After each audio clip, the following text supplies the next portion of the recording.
মালয়েশিয়ার বিপক্ষে 6টি ছক্কায় মাত্র 19 বলে হাফ সেঞ্চুরি করলেন জিসান আলম। জিসান আলমের বিধ্বংসী ব্যাটিং মালয়েশিয়ার বিপক্ষে দ্বিতীয় টি-20 ম্যাচে অবিশ্বাস্য এক ইতিহাস করলেন জিসান আলম। হাঁকিয়েছেন একের পর এক ছক্কা, চোখ ধাঁধানো ব্যাটিং, অবাক করেছেন পুরো ক্রিকেট বিশ্বকে। সেই ম্যাচেই গড়েছেন এক ইতিহাস। দর্শক, বিস্তারিত থাকছে ভিডিওর প্রতিবেদনে। দর্শক, আজ মালয়েশিয়ার বিপক্ষে দ্বিতীয় টি-20 ম্যাচ খেলতে নেমেছে বাংলাদেশ এইচপি দল। এদিন প্রথমে ব্যাটিং করতে নেমেছে মালয়েশিয়া। তারা ব্যাটিং করতে নেমে নির্ধারিত ওভারে সবকটি উইকেট হারিয়ে 106 রান করেন।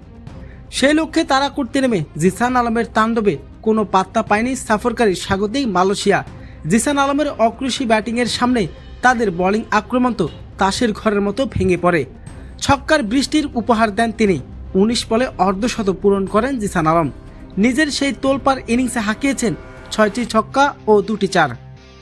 জিসান আলমের তাণ্ডবীয় 50-র উপর ভর করে জয়ের জন্য নির্ধারিত লক্ষ্যে পৌঁছে যায় বাংলাদেশ।